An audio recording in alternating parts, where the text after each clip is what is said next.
So you walked out of Dune Part 2 feeling that epic thrill of a hero's victory, right? You're not alone. But what if the story you just saw wasn't a triumph, but a deeply disturbing tragedy?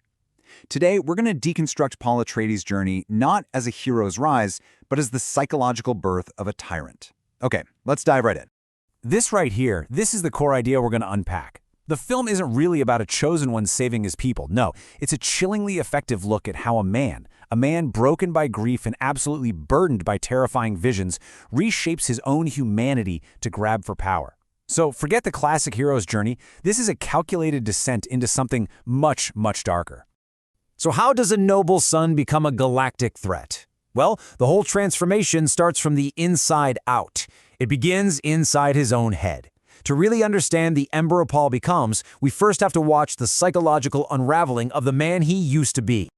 What's so fascinating here is that we see Paul's psyche basically fracture into three distinct stages. First, he starts as the son, a young man driven by very human things like love and revenge. Then he evolves. He becomes a strategic Fremen leader, learning their ways, earning their respect. But that final stage, after drinking the water of life, that's the real game changer. He emerges as the Messiah, and he's not feeling anymore, he's just seeing, and he is terrifyingly detached from the person he once was. Now, this whole transformation is fueled by prescience, but seeing the future, it's not a gift, it's a prison. Seriously, Paul is no longer living in the moment. He's trapped, looking at an infinite number of absolutely horrific timelines, and his only choice is to try and steer humanity towards the least apocalyptic one. This constant, cold, hard calculation just systematically dismantles his soul, piece by agonizing piece. All right, so let's shift from his internal world to the external forces at play. As Paul's own humanity starts to erode, he becomes capable of something he once fought against with everything he had. He decides to embrace a colossal, prefabricated lie. And this is where faith becomes a tool, and belief, well, belief becomes a weapon. You see, the prophecy of the Lisan al-Gaib, the Messiah who would lead the Fremen to paradise, it feels so ancient, so real, but it's not.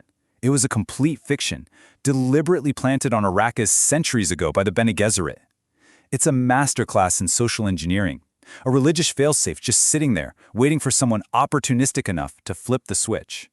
And this is the most crucial point. Paul knows the prophecy is a lie. He gets that it's an instrument of control. And in his moment of truth, does he reject it for the good of the Fremen? Nope. He seizes it for the good of House Atreides. He consciously picks up this weapon of faith and aims it right at the heart of a people who trust him, building his power on a foundation of pure manipulation.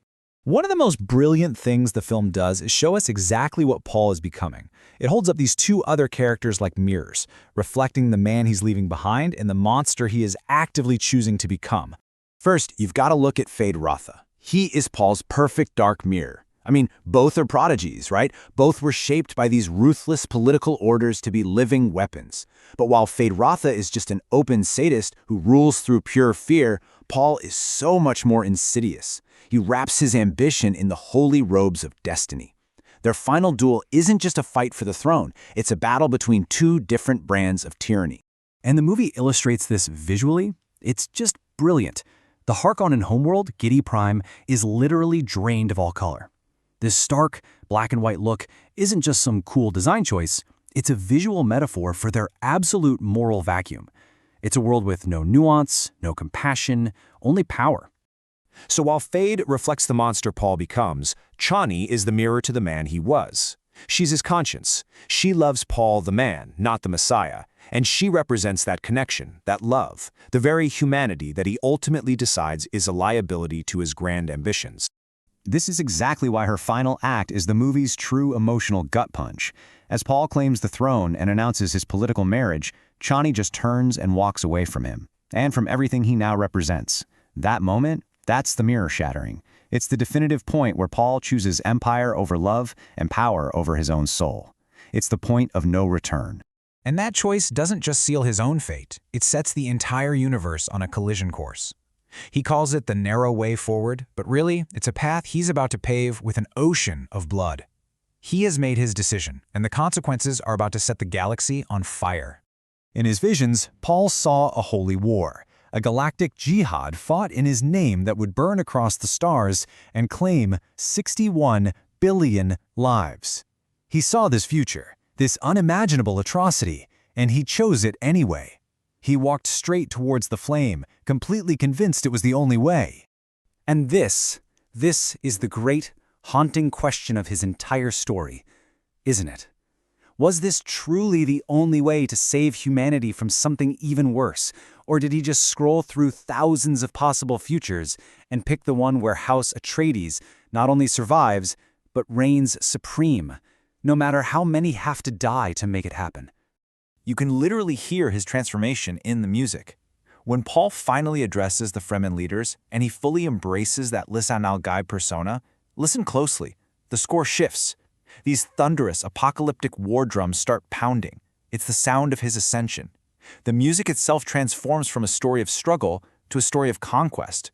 So Paul's victory at the end of Part 2, it's not an ending, it's a terrifying beginning. The Holy War is coming, for sure, but the seeds of an even more intimate, twisted tragedy have already been planted within his own family. Remember when Jessica drinks the water of life? Well, she awakens the consciousness of her unborn daughter, Alia. This child is going to be born with the full memories of every single one of her female ancestors, a fully formed ancient mind in an infant's body. The Bene Gesserit have a name for this, an abomination, and for very, very good reason. Her existence is a direct consequence of Paul's choices, and she's basically a ticking time bomb of future horror. And so, this is where we're left. Paul Atreides won. He avenged his father, he crushed his enemies, he seized control of the spice, the guild, the whole shebang. By any conventional measure, he's the victor. But the real story of Dune asks us to look past that victory and see the price tag. What does it profit a man to gain an entire empire if it costs him his soul and plunges a galaxy into fire? Like and subscribe.